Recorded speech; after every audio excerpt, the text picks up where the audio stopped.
차만뉴스 시험방송 두 번째 시간입니다. 이번 방송에서는 전북고속 버스 노동자와 전주대 비전대 청소노동자에게 직접 그들이 투쟁하는 이야기를 들어보는 시간을 만들었습니다. 그리고 시민들이 직접 제작한 라디오 퍼블릭 액세스를 소개하는 참 좋은 라디오 코너도 준비했습니다. 지난 한 주는 기나긴 가뭄을 깨고 기다리던 비가 내렸는데요. 그 단비 같은 희망들이 전북 지역에서 투쟁하는 노동자들에게도 가득했으면 합니다. 그럼 차만뉴스 시험방송 두 번째 이야기 시작하겠습니다.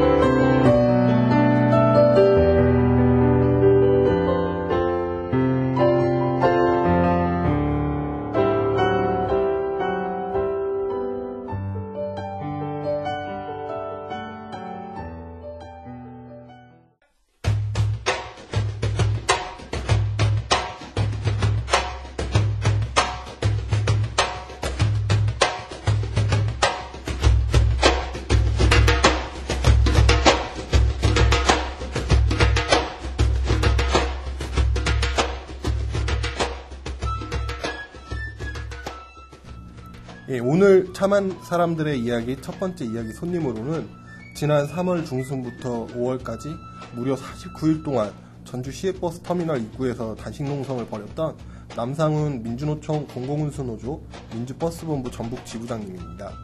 남상훈 지부장님과 지난 버스 투쟁의 경과와 최근 상황을 자세히 들어보도록 하겠습니다. 안녕하세요. 안녕하세요. 예, 지난 49일 단식 투쟁. 참 쉽지 않은 단식 투쟁이었는데요. 지금 몸 상태는 좀 어떠세요? 지금 단식을 끝내고 내려온 지가 지금 약 2달 좀 됐는데요. 사실 몸 상태가 지금 엄청 안 좋습니다. 그리고 그 단식하는 데가 막루였고 좁은 공간이었고 그래서 무릎 관절이나 고관절이나 이런 부분이 문제가 많이 있는 것 같습니다. 이런 부분은 앞으로 꾸준한 운동을 통해서 복귀를 해야 되겠죠. 그리고 또 하나 더 말씀드릴 수 있는 것은 이 49일, 50일이 가까이 되다 보니까 지방이 분해되고 근육이 분해돼서 이 건강을 회복하는 데는 뭐 약 3배 정도 150일 정도로 보호식을 해야 된다는데 그렇지 못하고 한 달 만에 병원에서 나와서 활동하다 보니까 너무 몸이 안 좋습니다. 그러니까요. 제가 어떻게 보면 남상훈 지부장님 단식 하시기 전에 보셨던 모습하고 지금 굉장히 살이 많이 빠지셨어요. 그래갖고 건강이 좀 걱정이 되기도 하고 하는데, 그래도 참 몸 관리도 계속 하셔야 되는데 이렇게 좀 투쟁이 계속되고 있어서 스트레스도 장난이 아니실 것 같아요. 예, 작년 35일 단식을 하고 이번에 또 40일 단식을 해서 작년에 35일 단식하고는 10일 만에 병원에서 나와서 활동을 했고 이번에는 한 달 조금 여유를 부려 한 달만 나왔는데 그래도 아직도 파업이 끝나지 않았습니다. 이번에 시내버스가 일단 복귀를 했는데 그 복귀하는 결정 과정에서 너무 어려움이 많았고 우리 노동자도 너무 힘이 듭니다. 너무 힘들고 고통스러워서 정말 어렵습니다. 네, 그러면 업무 복귀, 전주 시내버스 노동자들과 전북고속 노동자들이 지난 3일 이제 업무 복귀 선언을 했는데 그 업무 복귀와 관련된 이야기는 조금 이따 나눠보기로 하고 지난 3월 단식 투쟁 이야기를 좀 더 이야기를 진행해보도록 하겠습니다. 예, 지난 3월 이야기 한 번 더 이야기를 하면 당시에 단식을 결심하시게 된 이유가 무엇인가요? 단식을 결심하게 된 동기는 오늘이 전북고속 575일 차입니다. 그때는 약 500일이 좀 넘어갔고 우리도 전북고속 노동자들 너무 힘들고 고통스러웠고 지금 뭐 여러 군데에서 말씀드렸지만 사실 전북고속 노동자들은 가정이 거의 파괴되고 파탄되고 있습니다. 그래서 이리주나 저나 마찬가지다 생각하고 죽음을 각오로 하고 단식 투쟁을 시작했던 것입니다. 그리고 굉장히 가장 단식하시면서 고통스러웠던 게 어떤 거였어요? 일반 단식하고 막내 올라가는 단식하고 틀린 점은 대변을 할 수 없다는 부분, 그 부분이 상당히 어렵습니다. 그리고 활동 범위가 너무 적고 가만히 앉아 있다는 부분, 이런 부분에 대해서 너무 인간 인체에 너무 움직이지 않고 있다 보니까 모든 게 쇠퇴해가는 것이 보입니다. 그리고 또 막루에 올라가 있을 때가 씻지 못하고 그런 부분이 너무 고통스럽습니다. 그렇구나. 아, 저 안 그래도 그 장 부분은 좀 검사했을 때 좀 이상이 없었나요? 40일 가까이 그때 배변을 제가 못 보신 걸로 알고 있는데 47일 만에 배변을 받고 장 부분은 아직 검사를 못 해봤습니다. 사실 그 검사를 하려고 했었는데 검사할 기간이 없어서 시간이 없어서 검사를 아직 못했습니다. 그러니까 빨리 좀 검사를 하셔야 할 것 같은데 걱정입니다. 네, 그 당시에 좀 그렇게 좀 오랫동안 또 단식을 하시고 많은 분들이 걱정을 하셨고 결국 5월 초죠 그때가 5월 2일이었나요? 예. 예, 5월 2일 날 이제 내려오시게 됐는데 그때 내려오실 때 상황을 좀 다시 기억을 해보면 그 김완주 전북 도지사가 한 3분이기 짧은 시간이긴 하지만 짧은 시간 우리 막루에 올라갔잖아요. 어떻게 보면 거의 500일 가까이 된 시간 동안 그 김한주 도지사를 우리 전북고속 노동자들이 한 번도 만나보지도 못했었는데 그때 처음 만나보셨어요. 그리고 뭐 긴 시간 이야기를 나눈 건 아니었지만 그 당시 좀 심정을 듣고 싶습니다. 그때 김한주 도지사 그렇게 만나보고 싶었고 작년에도 도청에서 정말 노숙투쟁도 하시고 하셨는데 그렇게 만나보시니까 어떠셨어요 그때? 예, 도지사를 만나기를 굉장히 원했고 우리 노동자들이 도지사 면담을 많이 요청을 했습니다. 근데 한 번도 도지사와 이 면담을 한 적이 없습니다. 그런데 제가 49일째 되는 날 사실 몸이 엄청 안 좋았고 정신이 혼미해지고 생사를 왔다 갔다 했습니다. 그래가지고 밖에 알려지다 보니까 김한주 도지사가 왔는데 뭐 와서 그때도 역시 이 파업 문제를 해결한다는 소리는 한마디도 없었습니다. 그 부분이 굉장히 섭했고요. 그리고 그렇게 만나기를 원했고 우리 노동자의 심정을 그렇게 좀 간절히 만나서 그렇게 좀 해결해 주라고 원했는데 요구했는데도 처음 만나 뵀습니다. 정말 대단하신 분이라고 생각합니다. 그러니까 그때 참 저도 이제 올라가서 그 상황을 목격을 했었는데 딱 한마디 하셨죠. 내려오라고. 예, 그러니까 참 어떻게 보면 우리 버스 노동자들이 우리 전북 도지사님한테 기대했던 거는 진짜 해결을 전부 다 우리 도지사님이 해줄 수 있는 건 아니지만 그래도 해결에 대한 노력을 하겠다라는 사실 그 말 한마디였던 것 같은데 결국 끝내 그 한마디를 듣지 못해서 우리 버스 노동자들이 그때 굉장히 실망을 했던 것들을 참 그때 당시 좀 기억해보면 좀 떠올리는데요. 아무튼 그렇게 이제 내려오셨고 정말 이제 어떻게 보면 좀 다행스러운 일이죠. 몸도 많이 이제 상하신 상황 속에서 정말 더 오래 지속되면은 참 많은 사람들이 걱정이 됐고 또 생명에도 또 위도 갈 수도 있고 해서 내려오신 게 정말 그때 많은 사람들이 좀 기뻐하고 참 감사하고 고마워했었는데 하지만 좀 이 전북고속 투쟁 그리고 전주 시내버스 투쟁을 놓고 보자면 내려오시고 나서 결국은 하나도 해결되지 못했습니다. 그리고 또 이제 2달이 지났고 그 2달 동안 좀 어떤 변화들이 있었나요? 변화된 게 하나도 없습니다. 전라북도 도지사나 전주시장이나 이 문제를 해결하려고 전면적으로 나서는 게 아니고 시장도 지금 계속 면담을 요구하고 있지만 한 번도 만나주지 않고 있습니다. 이런 부분 그리고 전면적으로 나서서 정말 그 평상시 제가 하는 말이 이 시장이나 도지사 나왔을 때 시민과 서민과 노동자를 위해서 이른다고 했던 분들이 사실 노동자의 어려움, 아픔 이런 것을 하나도 해결하지 않고 있는 부분입니다. 시장도 우리 노동자들이 발언해서 저기를 좀 욕했다고 돈 먹었다 이런 말을 했다고 그 말이 섭하다고 안 만나주고 삐져갖고 이 문제를 뒤에서 나서지 않고 이런 부분은 시장들 자격이 없다고 생각합니다. 도지사 역시 마찬가지입니다. 정말 그 전북고속 모든 그 사업 면허권을 갖고 있고 모든 걸 재정지원금을 지원하고 있으면서도 그것을 파업을 해결하려고 한 게 아니고 그것을 계속 지원하고 있던 부분 이런 부분이 잘못됐다고 생각합니다.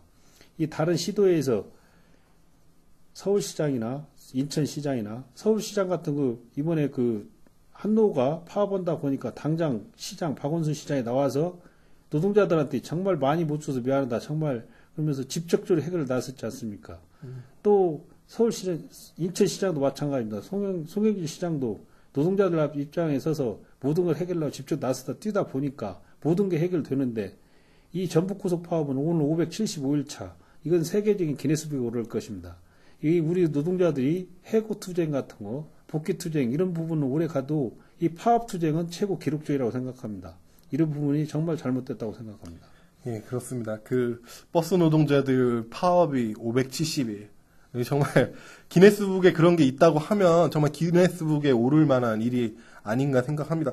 예, 우리 버스 노동자들이 파업을 한다는 거 사실 좀 믿을 수도 없었습니다. 왜냐하면 그 너무 대중교통이고 사실 버스 노동자들이 파업을 한다라는 이야기를 그렇게 많이 들어보진 못했었거든요. 근데도 570일 동안 정말 해결이 되지 않았다는 게 참 안타까운 일인데요. 네, 그렇게 좀 해결이 되지 않은 상황 속에서 좀 2달이 흘렀고 결국은 지난 7월 3일 날 우리 노동자들이 업무 복귀 선언을 이제 했지 않습니까? 그 좀 하게 된 배경을 좀 말씀해 주시죠. 예. 시내버스 노동자들이 2010년 12월 8일 날 파업을 시작해서 5달 동안 파업을 하고 업무 복귀를 했습니다. 업무 복귀를 했는데 거기에서 우리가 부분 파업이나 모든 파업을 쭉 진행해 왔고 또 이번에 107일, 112일 동안 파업을 했습니다. 이런 부분이 잘못됐고 이번에 그 파업은 우리 노동자가 파업한 게 아니고 사실은 사용자들이 직장 폐쇄를 철회했기 때문에 직장 폐쇄를 했기 때문에 파업이 자동적으로 된 겁니다. 근데 시민들이 그 부분을 파업했던 부분을 자동차 쓴 것을 무조건 노동자들이 파업한 걸로 착각하고 있습니다. 사실은 이 사업주들이 직장 폐쇄를 해가지고 이것이 파업이 이루어져야 되는데 그 부분이 좀 섭하고요. 우리 노동자들이 너무나 그 급료를 적게 받고 사는 것이 어렵다 보니까 2010년 10년 파업을 시작해갖고 5달 동안 파업을 하고 이번 또 112일 동안 파업을 하다 보니까 가정경제가 너무 어렵고 그래서 일단 복귀를 한 것입니다. 이 복귀를 하고 간부들만 남아서 지금 파업을 계속하여 이루어지고 있는데 이런 부분은 시민들이 정말 꼭 이해를 해 주셔야 되고 우리 노동자가 너무 얼마나 고통받고 살고 얼마나 힘든 게 사는가를 우리 노동자 좀 알아주셨으면 좋고 같이 어렵고 힘든데 그분이 이해를 안 해주시고 역시 또 전주대학교나 비전대나 노동자들이 지금 오후 5시만 되면 오거리에서 삼보일별 하고 있습니다. 정말 거기에서 우리 시민들이 동참해주고 같이 해줬으면 하는 마음입니다. 그러니까 업무복귀 선언이 일단 좀 불가피한 측면도 있었고 좀 네. 생계라든지 우리 버스 노동자들이 투쟁하면서 좀 겪는 어려움들을 더 이상 지속하기 좀 힘들겠다라는 판단에서 좀 이제 하시게 됐다는 말씀이신 것 같은데요. 그렇다고 해서 이게 투쟁이 끝난 건가요, 그럼? 투쟁이 끝난 건 아닙니다. 지금 단협도 체결하지 않고 일단 복귀를 하는데 이 사업주들이 허도 넘어온다는 부분이 정말 우리가 지난 3월 5일, 6일 진호위에서 종료 중지로 해서 합법적인 파업이 이루어지게 됐습니다. 예. 근데 그 사업주들이 4월 1일부로 단일 노조로 해가지고 거기에 동참을 하고 있고 모든 걸 미루어가고 있습니다. 그래 이 부분이 어떤 부분이 잘못됐냐면 이 대한민국에서는 노동자가 모든 걸 이길 수가 없다는 겁니다. 사용자 측은 항상 돈과 시간으로 밀어붙이고 미루고 가지고 있고 노동자들은 하루하루 벌어서 먹고 살기 때문에 돈이 없어서 계속 밀리다 보니까 계속 파타임하고 계속 어려움을 겪게 됩니다. 이 부분이 참 어렵습니다. 그 당시 이제 3월 8일 말씀하셨는데 참 힘들게 그 합법 쟁의권을 따내지 않았습니까? 예. 그때 생각이 또 갑자기 떠오르네요. 예, 방금 아까 이제 잠깐 우리가 이 방송 시작하기 전에 이야기 들은 것 중에 전주 부시장이 이번 그 업무복귀 선언과 관련돼서 민주당 중앙당에 보고를 할 때 파업이 끝났다. 그 버스 문제가 다 해결됐다. 이런 식으로 말씀을 하셨다고 아까 이야기를 전해 들었는데 그 부분을 좀 한번 얘기해 주시죠. 통합민주당에서 대책위가 있습니다. 쌍차와 전라북도 버스의 대책이 있는데 대책이 전주 부시장이 거기에서 보고오면서 이번에 모든 것이 전주 버스 파업이 완전히 끝났다라고 보고를 했습니다. 이런 부분을 보십시오. 아직 끝나지도 않고 단협 체결지도 않고 우리 노동자들이 너무 힘들고 고통스러워서 생계를 좀 유지하려고 복귀를 했는데 이런 부분을 이렇게 몰아붙이고 있습니다. 이런 부분을 봐도 시청이 이 사업주 쪽에 서 있다는 겁니다. 이게 노동자 입장에서 배려해주고 생각해주는 게 아니고 사업주 입장에서 모든 것을 힘으로 몰아붙이고 있는 부분입니다. 정말 이건 잘못된 부분입니다. 그러니까 그 얘기를 전해 들었을 때도 저도 굉장히 황당했는데, 그러니까 결국은 그 업무 복귀 선언하시고 나서도 좀 상황을 보면은 우리 버스 노동자들이 요구했던 거, 그리고 이 버스 문제 쟁점이 되는 문제들이 지금 전혀 뭐 해결되거나 뭐 앞으로 어떻게 해결할 것이다 그런 근거라든지 대책이 전혀 나오지 않은 상황들이 그냥 잠깐만 뭐 살짝 훑어봐도 알 수 있는 사실인데, 부시장님이 그런 이야기를 민주당 중앙당에 보고했다는 게 참 굉장히 놀라울 따름입니다. 네, 그렇습니다. 지금 현재 버스 노동자들이 업무 복귀 선언을 하고 업무 복귀에 들어갔지만 지금 현재 버스 문제는 해결된 게 전혀 없는 것이 좀 사실입니다. 그래서 어떻게 보면 제4의 이 버스 사태, 버스 문제는 언제든지 터질 수 있다. 어떻게 보면 지금 화약고를 그대로 두고 지금 계속 이 문제가 흘러가고 있는 게 아닌가라는 생각이 드는데요. 하루빨리 이 전주시나 전북도에서 좀 나서서 이 문제의 근본적인 원인이 무엇인지에 대해서 좀 짚어보고 좀 해결하는데 좀 적극적인 역할을 해야 되지 않을까 생각됩니다. 네, 그럼 업무 복귀 선언에 대해서 좀 간단하게 이야기를 나눠봤고요. 그럼 우리 지부장님께서도 또 버스 노동자시고, 그리고 과거 한 20년 이상을 전북고속에서 일을 해하셨는데 전북고속 이야기 하지 않을 수가 없습니다. 전북고속 투쟁이 오늘로써 아까 이제 570여일이라고 말씀하신 575일. 네, 작년 12월 8일부터 계산한 거죠? 2010년 12월 8일부터 계산한 네, 2010년 제 작년이 아닙니다. 재작년 2010년 12월 8일 날 전북 지역 7개 버스 회사 노동자들이 이제 파업을 벌였는데, 그 후에 지금 현재 전북고속은 단 한 차례의 업무 복귀라든지 단 한 차례의 해결, 그런 것들이 나지 않은 상황 속에서 지금까지 파업 투쟁을 이어오고 있습니다. 2010년 그러면 12월 8일부터 현재까지 현장에 이제 들어가지 못하셨다는 게 좀 그런 의미인 거죠? 이 575일 투쟁이라는 뜻은? 예,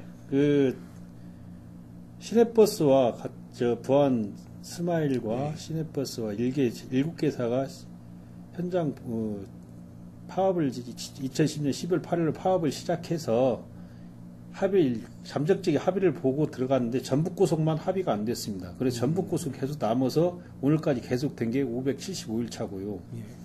이 황사장의 전북고속 황사장의 오기와 고집으로 이 모든 것을 민주노총 망사시키고 완전히 민주노총을 배제하려고 없애버리려고 하는 그 마음에서 합의를 안 해줬던 것 같습니다. 전북고속은 지금까지도 그렇게 오래 가다 보니까 정말 우리 노동자들이 정말 전북고속에 있다가 떠난 동지도 있고, 가정 파탄돼서 완전히 가정이 파괴된 노동자도 있고, 이혼한 노동자도 말할 것도 없고요. 세상에 이 삶이 너무 어렵습니다. 그렇지만 40여 명이 여태까지 끝까지 버티고 있습니다. 예, 40여 명의 노동자가 지금까지도 버티면서 좀 투쟁하고 있다는 말씀을 해주셨는데요. 네, 어떤 이제 많은 시민들이 만약에 전북고속 투쟁, 어느 노동자들이 투쟁을 500일 이상 했다라고 하면 엄청 심각한 문제가 있어서 도저히 뭐 사측과 우리 노동자가 합의할 수 없는 그런 첨예한 대립이 있어서 사실 이렇게 길어지나 이런 생각을 하게 될 것 같아요. 그래갖고 우리 그럼 전북고속 노동자들이 요구하고 했던 내용들이 굉장히 좀 합의가 불가능한 내용들이었나요? 저희 노동자 입장에서 합의가 불가능한 상황 하나도 없다고 생각했습니다. 단지 시내버스가 2011년 5월 2일 날 복귀하면서 민형사상 고소고발 취하와 취하를 요구를 했었습니다. 우리도 역시 똑같은 내용을 똑같이 요구를 했는데 전북고속에서는 그 부분을 해결해주지 않았습니다. 그리고 이제 그 민형사상 고소고발 취하가 우리가 그 부분이 지금은 전부 다 법적으로 전부 다 평을 받았기 때문에 그 부분이 이제 무의미하게 됐습니다. 그래서 우리가 단순히 우리 신분 보장을 해달라고 요구를 했습니다. 근데 그 신분 보장을 안 해주는 겁니다. 그 부분이 잘못됐고요. 또 우리가 신분 보장 안 해준 이유는 그 신분 보장에 대해서 얘기하는 부분은 우리가 민주노총 그 단협을 체결하지 않았기 때문에 한국노총 그 단협을 거기에 준할 수밖에 없습니다. 그러면 해고사항에 업무에 형사처벌을 받은 자는 모든 해고사항에 거기가 다 적용된다는 것입니다. 그 부분을 빼자고 그렇게 얘기했고 그런데 사측에서는 그런 부분이 절대 안 된다. 위계질서를 흐트린다. 신뢰가 안 간다. 이렇게 하면서 여태까지 미뤄왔고 또 민주노총과 합의를 봐주면 한국노총에서 파업을 한다. 엉뚱장통하는 말. 이런 말로 해서 저희 여태 이 핑계 저 핑계 대고 여태까지 끌고 왔습니다. 네. 그러니까 어떻게 보면 참 그 부분을 그 위계질서가 이제 위계질서를 해친다라는 말씀을 하셨는데 참 황당한 것 같습니다. 네. 그러니까 그 지금 현재 우리 40여 명의 노동자들이 형사처벌을 지금 다 받은 상태죠. 거의 대부분이. 그렇죠. 저 같은 경우는 전과 한 50범 이상 되고요. 전과 50범이요? 네, 50범 정도 되고요. 우리 노동자들 거기에서 사진 한 방 찍힌 것만 해도 현장에 있었던 이유로 사진 한 방 찍힌 것만 해도 300만 원, 500만 원씩 벌금을 맞았습니다. 그래가지고 그 전부 다 전과가 다 있죠. 그러다 보니까 신분 보장이 안 되고 형사처벌 받았기 때문에 그 해고의 대상이 되기 때문에 안 되는 우리가 복귀를 못 한다고 했던 부분입니다. 예, 벌금 이런 것들 다 포함하신 거 예, 말씀하신 거죠? 예. 50개, 그러니까 50범. 예. 네, 이게 다 버스 파업 그 12월 8일 이후에 벌어진 일들인가요? 예. 저는 그 지부장을 맡고 있고 또 예. 전북고속 분회장을 맡고 있기 때문에 모든 대표로서 제가 하여튼 뭐 생각지도 않은 부분도 고발되어 있는 부분이 너무 많더군요. 그래서 지금 최종 그 마지막 부분은 어떻게 지금 3년에 1년 6월 집행유예를 받고 사회봉사활동 200시간을 지금 받아놓고 있습니다. 그래서 지금 이게 지금 3년 징역 3년에 예.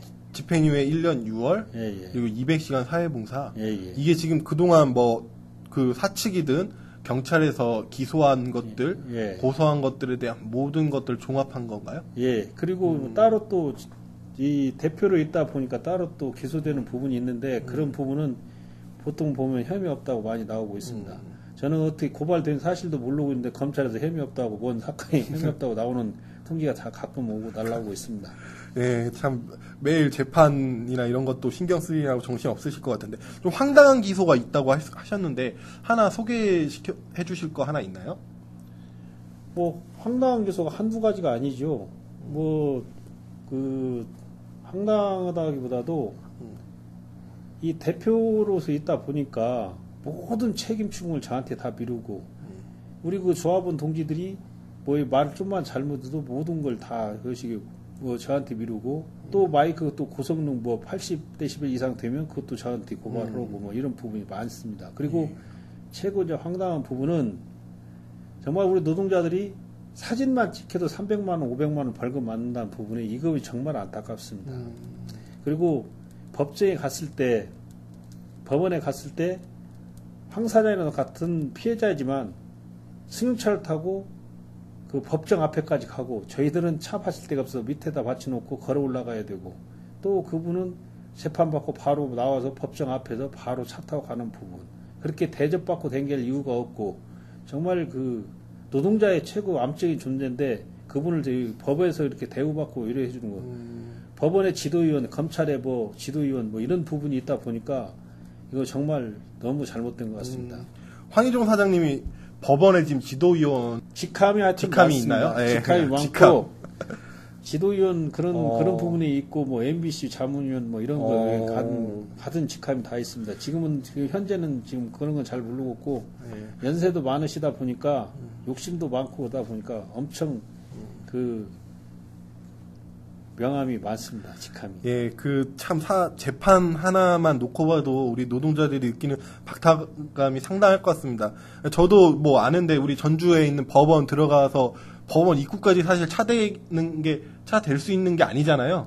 그 직원들 아니면 사실 못 들어가는 건데 우리 노동자들은 밖에다가 사실 입구까지 들어가지도 못하고 차를 받치는데 우리 황희종 사장님께서는 그 안에까지 친절히 또 안내까지 해주시면서 법원에서 들어간다는 거. 참 여기서 느끼는 박탈감도 상당할 것 같습니다.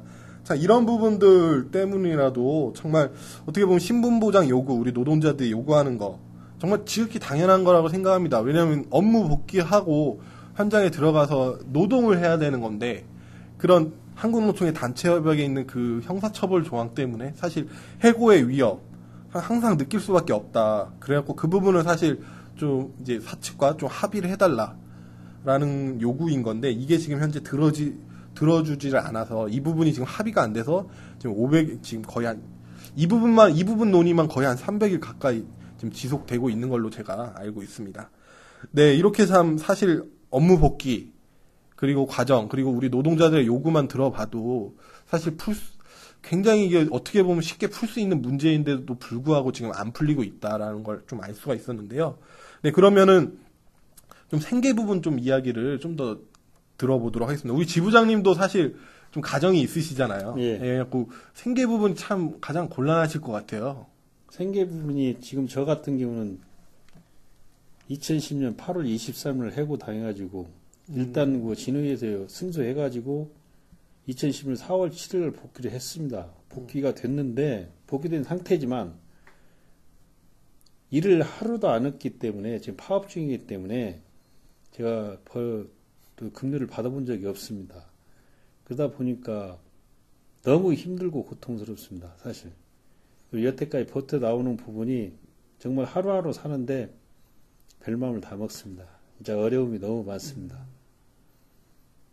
그러니까 지부장님 지금 이렇게 맡고 계시면서도 지금 임금을 받고 계시는 건 아니시죠?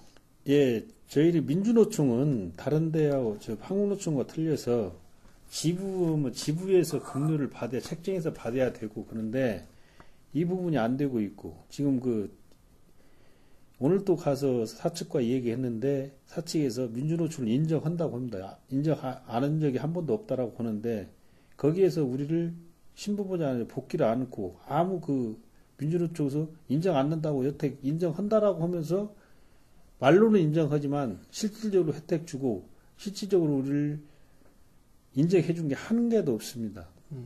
그러다 보니까 너무 힘들죠, 사실. 그리고 이제 급료 같은 부분은 민주노총에서는 지혜에서 회사에서 받아야 되는데 그 부분이 책정 안 됐기 때문에 지금 한 푼도 안 받고 있습니다. 그렇습니다. 지금 현재 무임금 상태로 지부장직 그리고 또 전북고속 분회장직을 지금 역임하고 계시는데, 네, 7월 3일날 이제 업무복귀 선언하고 제가 듣기로는 어제까지, 오늘 방금 이제 전해들은 소식인데, 오늘 오전까지만 하더라도 우리 전북고속 노동자들을 황희종 사장 그리고 전북고속 사측이 받지 않겠다라고 거부를 했다고 제가 들었거든요. 예. 근데 오늘 아침까지도 대화했을 때 민주노총은 파업을 종료를 하고 들어오고 있습니다. 오늘 파업을 중단하고 들어간다고 했고 파업을 종료와 중단이 엄청난 차이입니다. 이 종료를 하면 우리 민주노총을 완전히 포기하는 것 같습니다. 그리고 우리가 황 사장이 항상 요구는 우리가 처음에 시작했던 통상임금 부분 이런 부분도 다 포기해야 되고 정말 우리 민주노조 자체를 완전히 포기하는 것 같습니다. 그렇지만 중단은 이 평화기간을 갖고 잠시 중단하고 다시 시작한다는 뜻인데 이런 부분을 인정하지 않는다는 거 봅니다. 그러니까 지금 이제 전북고속 사측은 쟁의행위를 종료해라. 예. 지금 이렇게 얘기하고 있는 거고 그 종료라는 거는 기존에 갖고 있던 문제들을 다 덮어두겠다. 사실 덮어두자라는 것들을 우리 노동자들이 합의를 하는 건데 그것만큼은 사실 할 수 없다라는 말씀이신 거죠? 덮어두라는 게 아니고 민주노조를 자체를 포기하고 여태 해왔던 통상임금이나 모든 걸 다 포기하라는 겁니다. 이 부분이 잘못되는 것이죠. 말 한마디로 백기투항해라. 그렇죠. 사실 그런 부분인 거네요. 예. 네, 그런데 아까 이제 방금 우리가 지금 오늘이 7월 5일입니다. 오늘 저희들이 방송하는 게 7월 4일이군요. 죄송합니다. 7월 4일 지금 현재 수요일인데 방금 전해들은 얘기로는 전북고속 황희종 사장께서 받아들이겠다. 업무복귀를 시키겠다. 이렇게 좀 얘기가 전해들리고 있어요. 아니, 전화로 환동 받았지만 정확한 것은 아직 받지 않았기 때문에 거기에 대해서는 아직 정확히 말씀드릴 수 없습니다. 예. 네, 저 전북고속 이야기 좀 뭐 이렇게 잠깐 듣고 있는데 정말 적반하장이라는 말이 참 딱 어울리는 말이 아닌가 싶습니다. 왜냐면 제가 이제 듣기로도 2010년 12월 8일 날 우리 버스 노동자들이 파업을 시작한 것들도 뭐 어떤 이익, 어떤 사익을 위해서 사실 시작한 게 아니라 기존에 이 버스 문제들, 골고 골았던 그런 문제들이 터지면서 사실 파업이 시작됐다라고 저도 들었는데 일단 그 부분이 전혀 해결되지 않은 상황들 속에서 우리 노동자들한테 백기투항하라 라고 하는 거는 이 적반하장이라는 말이 딱 어울린다고 생각하는데 그러면은 우리 전북고속 노동자들이 당시에 이제 투쟁을 시작하게 된 이유가 좀 있을 텐데 이 부분에 대해서 좀 이야기를 듣도록 하겠습니다. 우리 지부장님도 2010년도 이전에는 평범한 전북고속 기사였잖아요. 그러니까 버스 네. 노동자셨는데 그 전북고속에서 노동하신지 운전하신지가 얼마나 되셨죠? 제가 버스 운전만 78년에 입사해서 지금까지 해왔습니다. 78년 입사. 네. 와, 그럼 지금 세보면 한 25년? 아니, 30년이 88년입니다. 아, 88년? 예, 예. 예. 88년에 이제 운전대를 잡으셨고, 그전에도 전북고속에서 예. 일을 하셨죠? 예, 제가 여러 경로를 회해서 말씀드렸지만 저는 먹고 살기 위해서 전북고속 승무부터 시작했습니다. 아, 승무부터 시작하셔서 진짜 이제 운전도 하시고, 예, 예. 꽤 오랫동안 이렇게 20년 이상을 사실 이제 노동을 해오셨는데, 30년 이상입니다. 30년인가요? 40년 가까이 됐습니다. 아, 예. 정말 거의 반평생 이상을 이 전북고속에 정말 모든 열정과 혼을 쏟아부었고, 또 생계도 좀 여기서 이렇게 해결하셨는데, 예, 2010년도에 이제 우리 전북고속이 민주노총을 만들기 전에 상황들이 어땠나요? 꼭 그 민주노총을 만들 수밖에 없는 상황들이 있었나요? 예, 여태까지 한국노총에 있을 때 저희들은 평범한 운전기사였고 사측에서 얘기하면 항상 잘 꼬박꼬박 말도 잘 듣고 모범 기사였습니다. 사측에서 얘기하는 모범 기사였는데 저희들은 하루 노동을 14시간에서 16시간, 협정 시간이 14시간이었습니다. 최하루 16시간씩 일을 하루에 계속 해왔던 것입니다. 그리고 여름철에는 20시간 가까이, 18시간, 20시간 일을 했습니다. 사람같이 좀 살고 싶고, 그리고 우리 통상임금이 엄청 많이 떼어지고 있다는 것, 뭐 찾지 못하던 건 사실 알았습니다. 통상임금을 요구를 했고, 그런 부분을 요구했더만 2010년 5월 달에 황우종 사장이 한 말이 통상임금 안 주고 있으면 사표쓰고 나가서 법적으로 해결하라고 했습니다. 우리는 해고를 당해서 나왔지만 나와서 법으로서 다 승소를 했습니다. 지금 전라북도 시내버스와 시외버스가 평생 통상임금 떼어 먹은 것이 약 2조 정도 된다고 봅니다. 저는 뭐 그 계산을 안 해봤지만 우리 그 전인력 같은 경우는 1인 3년치를 임금을 청구할 수 있습니다. 통상임금 약 한 사람 앞에 1,800만 원. 그 부안 스마일 같은 경우는 1,500만 원 합의 봐가지고 지금 받고 있습니다. 이런 부분을 거의 안 주고 다 떼어먹었던 겁니다. 그리고 너무나 노동자들을 혹독하게 일을 시켰고 노동자들을 정말 군기 쫄병한테 군기 잡는 식으로 그렇게 무력에 잡혀왔습니다. 그리고 모든 그 지시사항을 말도 필요 없습니다. 공고판에 한 장 딱 붙이면 모든 사람이 따라서 할 수밖에 없었고 사측 회사 직원들 자식 같은 놈들한테 굽실굽실하는 노동자들 이런 게 너무나 보기 싫었습니다. 정말 인권 쪽이나 모든 부분에 너무 어려움이 많았습니다. 사람답게 살기 위해서 우리 이 일을 시작했습니다. 예, 그 한 사람당 거의 한 1,500만 원 가까이 체불임금이 있다라는 거, 굉장히 충격적인데요. 우리 지부장님한테도 체불임금이 있나요? 예, 있죠. 당연히 있죠. 어느 정도 돼요, 우리 지부장님은? 저는 우리 전북고속은 좀 다른 데보다 적게 받아가지고 약 800만 원 정도 됩니다. 근데 우리는 최저임금을 못 받은 걸 받았기 때문에 다른 지부보다 좀 적게 떨어졌습니다. 그러니까 최저임금 부분을 따로 받았기 때문에 예. 이제 그 최저임금을 안 준 거 제하고 예. 800만 원 정도 그 당시에 2010년도 당시에 예. 되었단 말씀이시죠. 그러니까 이런 정도의 액수를 지금 노동자 한 명 한 명이 사실 그렇죠. 지금 다 체불이 걸려 있다. 그럼 우리 전북 지역 버스 노동자들 전체가 지금 현재 몇 명인지 파악은 안 되지만 이분들도 거의 800에서 1,500 뭐 이 정도 수준으로 계속 지금 다들 체불임금이 있다라고 하면 굉장히 상당한 액수이고 참 이만큼은 임금까지 떼어 먹었던 것들이 사실 버스 사업주, 버스 회사가 있는 건데 여전히 당당하게 참 하고 있다는 게 참 어처구니가 없는데 참 이런 부분들 때문에 요구하셨다가 해고를 당하신 건가요? 그럼? 예. 그런 부분 또 민주노조 결성했다는 부분 이런 부분 해고 당했고 통상금에서 말씀드리면 전일역 같은 게 11억 정도, 제일역이 13억 정도 이런 것이 승소를 하고 있습니다. 이 한국노총 노동조합이 있었지만 이런 사람들 이분들은 노동자를 위해서 있는 게 아니라 개인들 이익을 위해서 있던 것입니다. 그리고 이 노동자를 위해서 힘써주고 노동자를 위해서 사람답게 살기 위해서 해주는 게 아니고 자기들 이익만 추구했던 부분입니다. 그래서 저희들이 나섰던 것입니다. 사실 이런 체불임금뿐만 아니라 뭐 장시간 노동시간, 예. 근로조건 뭐 이런 부분들이 계속 이제 쌓였던 것들을 좀 해결하겠다 해가지고 우리 전북고속 우리 남상훈 지부장님을 비롯해서 이제 몇몇 분들이 나섰다가 또 해고까지 되셨는데 그래서 결국 그 해고는 다시 재판을 통해서 이제 지방노동위원회나 이런 걸 통해서 예. 승소를 한 건가요? 예. 부당해고로? 지방노동의 지방노동위원회를 통해서 승소를 하고 저는 복직이 됐습니다. 복직이 됐는데 지금 우리 노동자들 지금 전북고 노동자 2명이 지금 해고 상태입니다. 근데 한 분은 군산서 출발해서 오면서 현금 받은 부분을 깜빡 잊어먹고 현금을 입금 안 시킨 부분 평상시 같으면 그 돈을 그냥 받아서 입금시키고 그냥 모든 게 끝났는데 그걸 공금 횡령으로 고발했고 또 한 분은 그 직원인데 예. 그 업무 태만으로 해서 그 해고를 시켰습니다. 이런 부분이 정말 잘못된 부분입니다. 그렇군요. 이제 이렇게 해서 이제 우리 지부장님께서는 좀 복직을 하셨지만 복직 명령을 이제 받으신 거지 실제로 예. 이제 복직이 되시지는 않으셨습니다. 예. 네.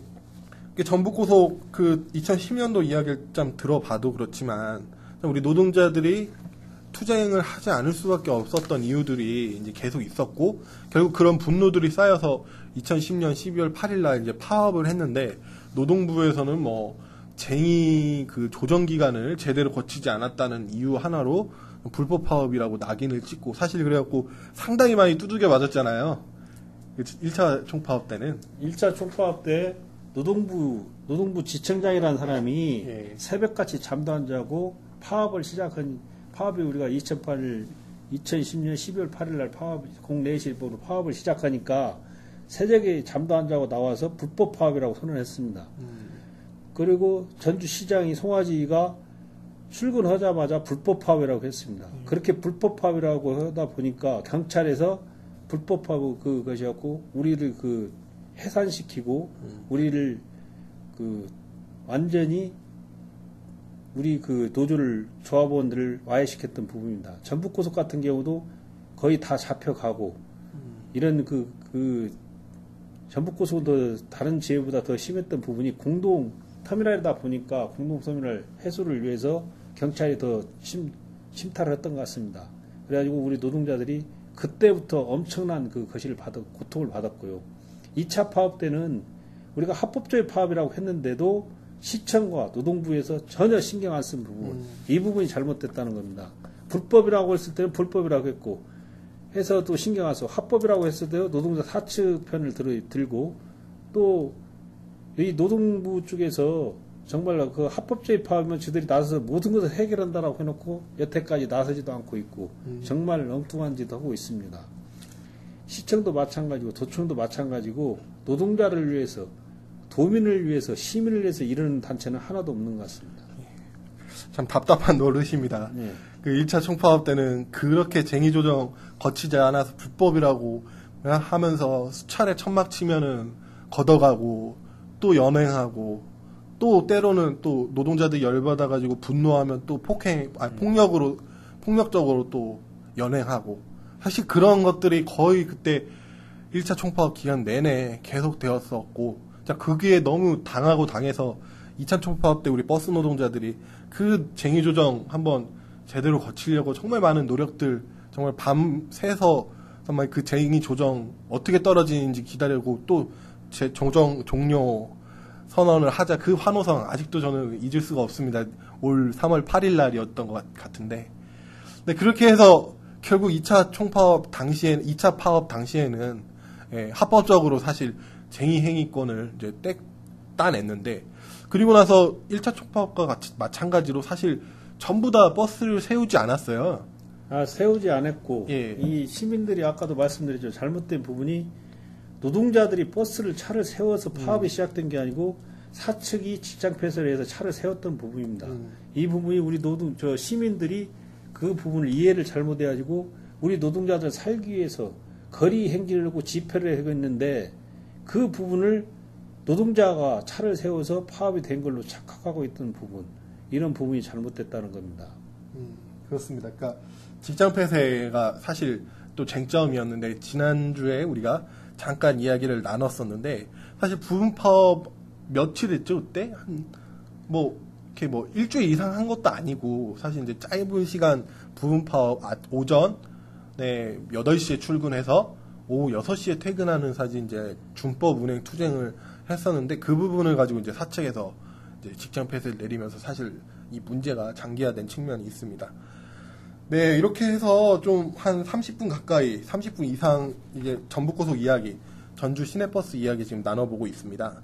네, 그럼 끝으로, 어쨌든 전주부시장께서는 진짜 그렇게 생각하시는지 모르겠지만, 버스 문제 업무 복귀 선언을 가지고 모든 게 다 해결됐다 이렇게 보고를 했지만, 사실은 지금 현재 하나도 해결된 게 없다. 다만, 우리 노동자들의 생계의 문제, 그리고 또 시민들의 불편이 장기화되는 측면들을 좀 방지하고자 업무 복귀 선언을 한 거고 여전히 현장 투쟁은 계속 지속될 거라는 게 좀 민주노총 입장인데 앞으로 좀 계획들 조금만 말씀해 주실 수 있으세요? 간부들 지금 남아서 계속 그 집회를 이어해 나갈 것이고요. 전주시청에 가서 계속 집회를 할 것입니다. 그리고 항의도 할 것입니다. 이번에 또 그 라일에도 항일상 버스 파업 해결하라고 강하게 요구해야 되는데 또 부시장이 또 엉뚱한 실수를 했습니다. 이런 부분은 정말 잘못된 것이고요. 부시장이 이렇게 발표를 했는데 타결됐다라고 이렇게 보고를 해보는 분인데 이 시장도 그렇게 알고 있을 것 같습니다. 정말 전주시 행정당국이 정말 잘못된 부분이고 이 노동자 입장에서 지금도 아직도 노동자들을 정말 탄압하고 있는 그 한 부분으로 생각합니다. 북한의 사주를 받은 민주노총이 지금 현재 이렇게 투쟁 지휘하고 있다고 생각하시는 분이라면 정말 충분히 다 끝났다라고 생각하지 않으실까 생각합니다. 그래서 우리 버스 노동자들의 투쟁 그리고 또 시민들의 관심과 사실 또 그런 분노들을 전주시에 또 표현하는 거, 전북도에 표현하는 게 좀 필요하지 않을까 생각합니다. 버스 문제 좀 3년째 해결되지 않고 있습니다. 그 1차적인 책임은 버스 사업주에게도 있겠지만 사실 대중교통의 책임자라고 할 수 있는 우리 지방행정 전북도 전주시의 책임도 일정 부분 있다고 생각합니다. 그리고 물론 노동부도 여기에 빠질 수가 없죠.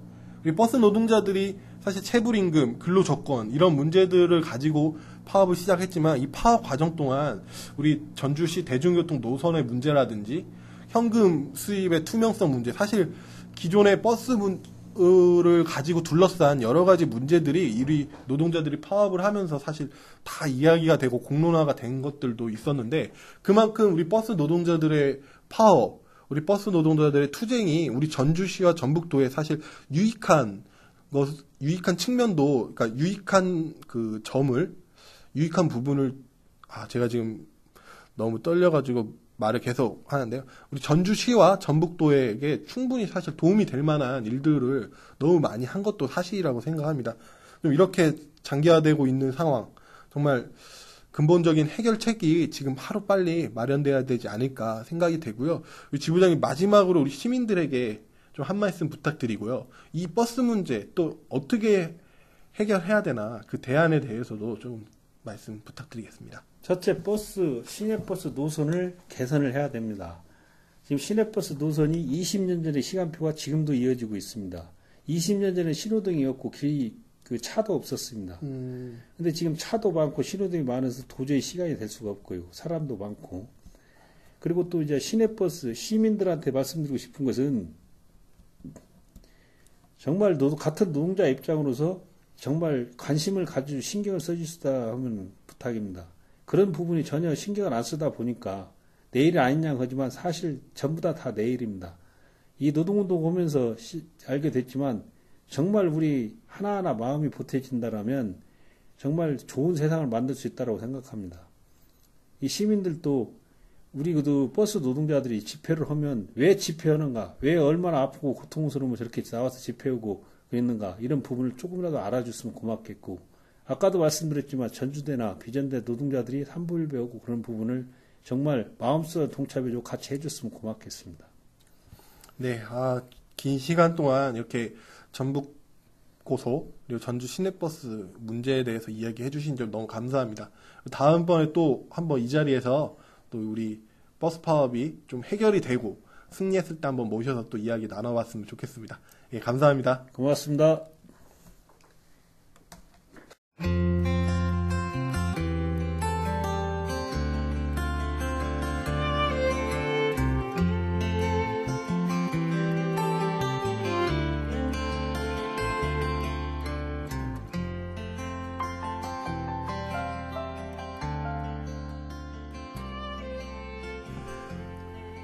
네, 두 번째 코너 참 좋은 라디오입니다. 시민들이 직접 제작한 퍼블릭 액세스 라디오를 소개해주는 시간입니다. 전주 시민미디어센터 라디오 교육 팀장으로 계시는 고영준 팀장님이 소개를 해주실 예정입니다. 먼저 모셔볼까요? 예, 안녕하세요. 네, 안녕하세요. 네, 소개 좀 부탁드릴게요.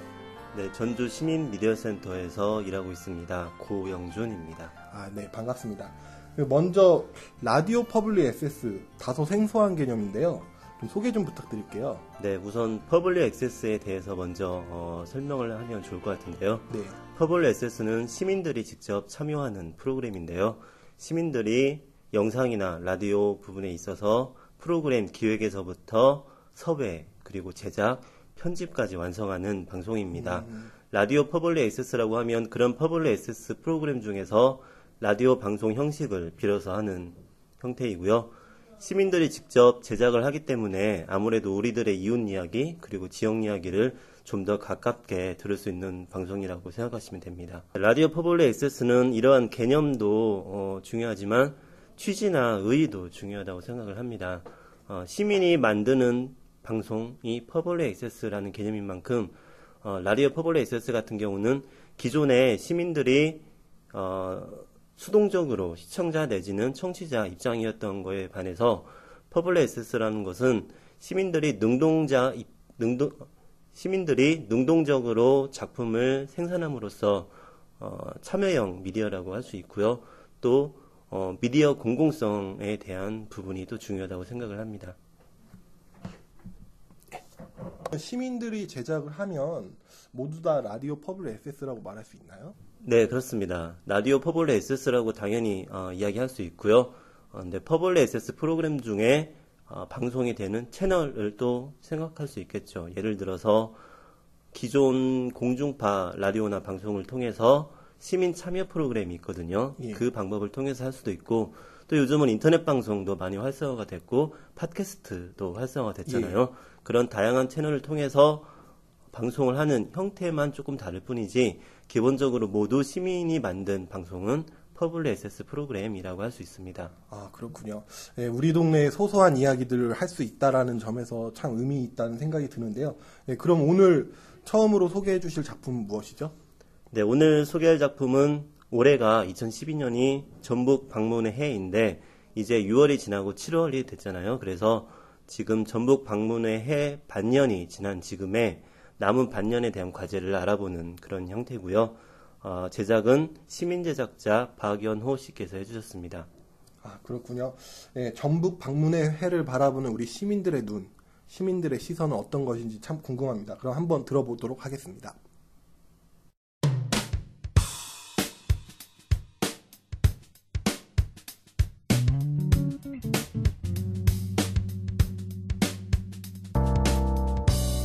(2012년은) 전북 방문의 해입니다. 많은 사람들에게 맛과 멋이 가득한 도시 전주를 알리겠다는 계획인데요. 6개월이 지난 시점에서 이와 관련한 여러 목소리들이 나오고 있습니다. 전라북도를 찾는 관광객 수의 증가는 분명 긍정적으로 평가할 만합니다. 1분기 동안 전북을 방문한 관광객 수는 지난해보다 60여만 명 증가했으며 전라북도 관광 숙박시설을 이용하는 숙박객이 전년도에 비해 크게 증가했습니다. 이는 전북 방문의 해를 맞아 그동안 꾸준하게 추진한 해외 마케팅을 통한 외국 관광객 유치 전략이 올해 들어 가장 가시적인 성과를 거둔 것으로 풀이되고 있습니다. 또한 전국 각지의 국내 관광객을 유치하기 위해 관련 상품을 개발하는 등의 노력의 결실이라는 평가도 있습니다.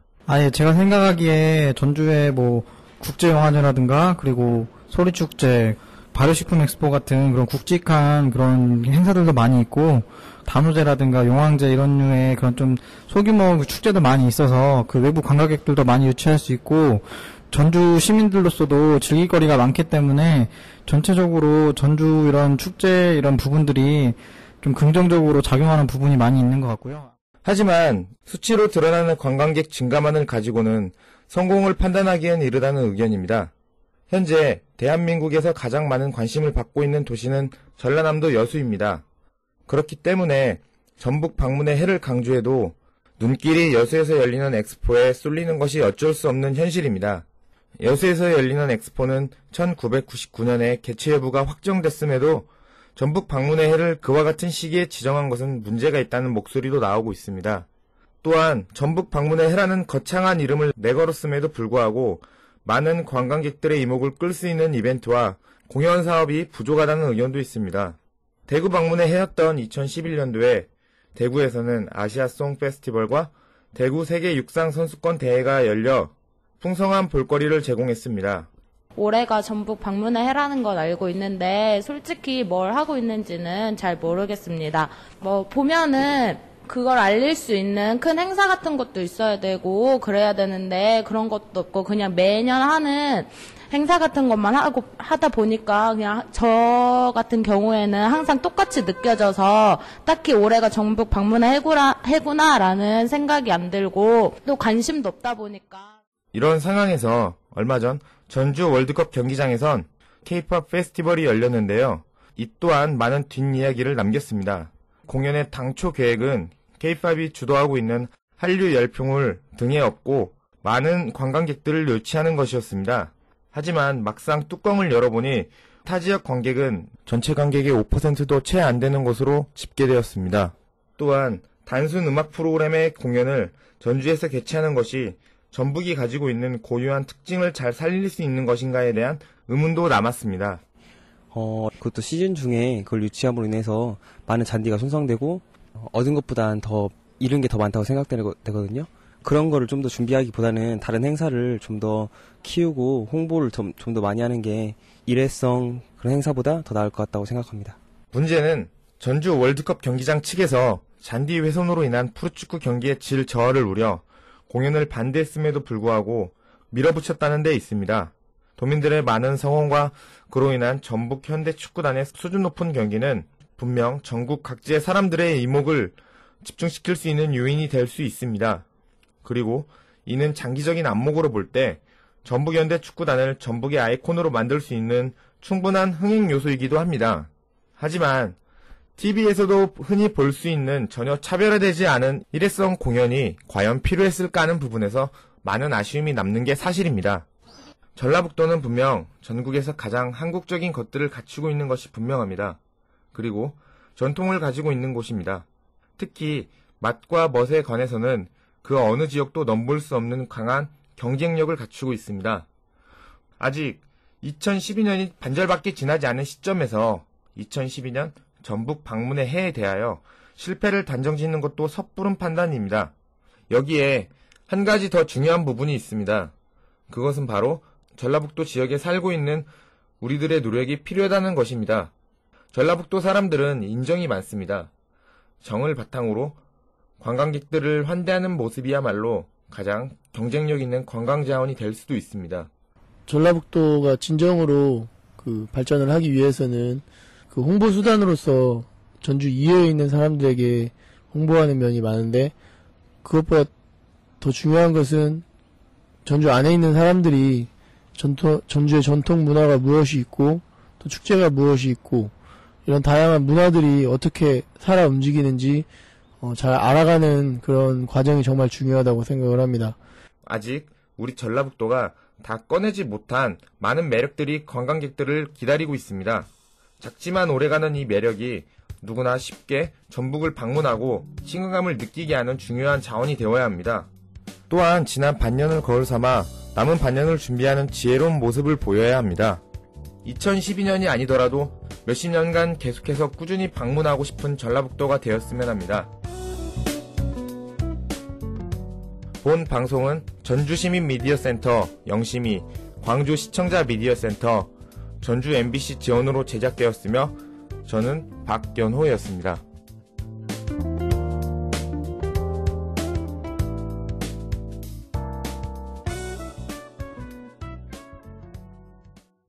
네, 잘 들었습니다.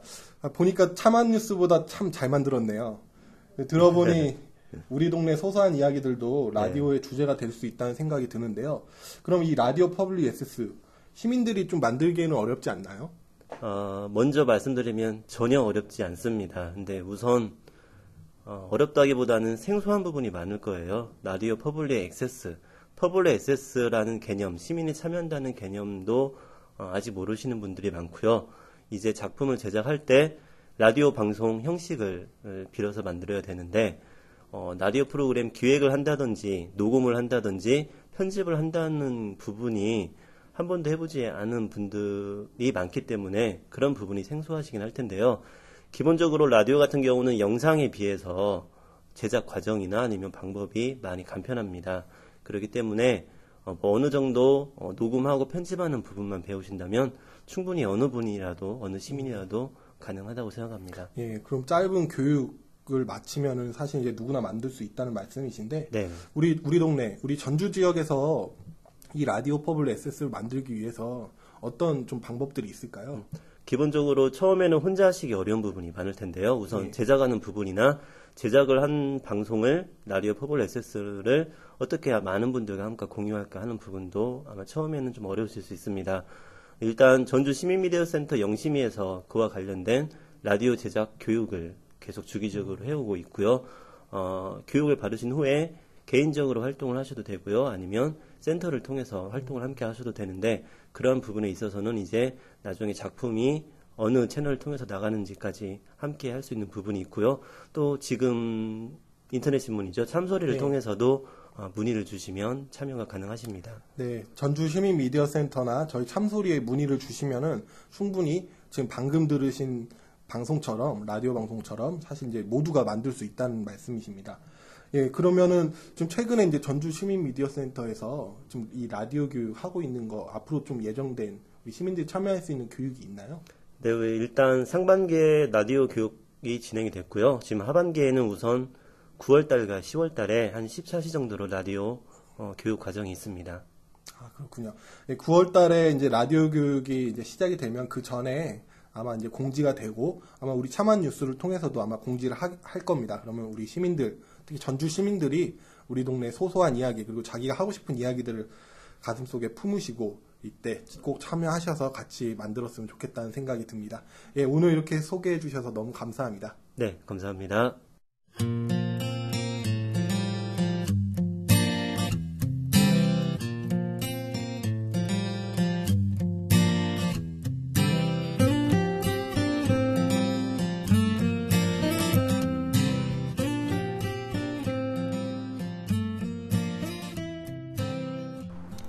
참한 뉴스 두 번째 시험 방송 어떻게 들으셨나요? 전주대 청소농자의 이야기는 시간 관계상 하나의 방송으로 다시 만들었습니다. 그 방송도 많이 들어주시고요. 많은 지적 부탁드립니다. 작년 4월 전주 시내버스 노동자들이 1차 파업을 마치고 복귀한다고 했을 때 많은 사람들은 버스 파업, 버스 문제가 다 정리되었다고 생각했습니다. 그리고 이번 3월 버스 노동자들이 다시 거리에서 투쟁을 외칠 때까지 약 10개월 동안 노동자들은 언론의 무관심 속에서 외롭게 현장에서 투쟁을 진행했습니다. 이번 2차 파업으로 버스 문제는 다시 수면 위로 떠올랐습니다. 그리고 다시 노동자들은 현장으로 복귀했습니다. 노동 시간에서부터 임금 체불, 보조금 문제, 어느 것 하나 속 시원하게 해결되지 못한 채 말이죠. 이 말은 다시 언론과 사람들의 무관심 속에서 노동자들이 외롭게 현장에서 투쟁을 해야 한다는 뜻이기도 합니다. 전주시, 전북도가 풀지 않으면 안 되는 문제입니다. 다시 이들을 거리로 내모는 것은 이제 사회적 타살이라고 불러야 하지 않을까 생각됩니다. 참한뉴스 두 번째 시험 방송 이것으로 마치겠습니다. 감사합니다.